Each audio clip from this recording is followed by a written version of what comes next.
Political showdown aside, here's what you need to know about the amount of money that is wasted every time there is an adjournment or a washout. The cost of a washout, what does it mean? Here's what our team has compiled. Running the parliament for 1 minute, if it runs, is 2.5 lakh rupees.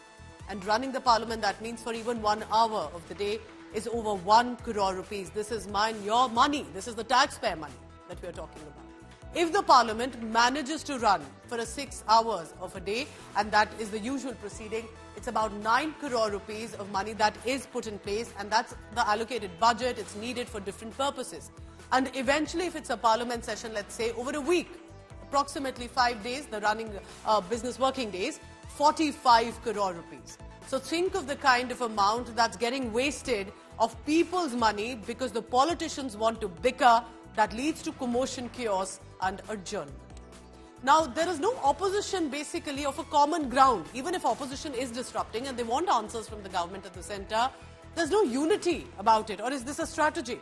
Now, the Congress party's main focus is the Adani issue, specifically led by the leader of opposition, Rahul Gandhi. They are charging at the recent controversy we had with regard to the industrialist, but also that remains as a target to the centre. What does it come for the Aam Aadmi Party? Aam Aadmi Party's focus in the parliament with over 3 MLAs is the air pollution. They're charging at the government at the centre over it, that they haven't been sitting with the state governments to resolve it. Trinamool Congress, meanwhile, let's take a look at that. The Delhi-Dhaka talks. Now, the issue here is that how can India talk, intervene, ensure, while Mamata Banerjee has given out a statement, can India and should it do much more?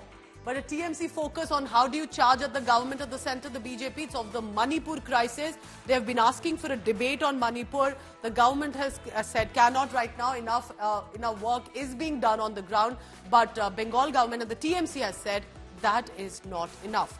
Samajwadi Party's focus in the parliament, meanwhile, is with regard to what pertains to their state. Recently, the Sambhal violence, which has led to at least 4 to 5 deaths because of firing, cross-firing, arson and violence we saw over a survey at a mosque premises, now being claimed as dispute. So each of these parties have it fixed. But would it be better if they get united, ask for 2 to 3 specific issues? Because otherwise, just too much of slogan hearing, eventual adjournments, and the government also then not able to get the work done.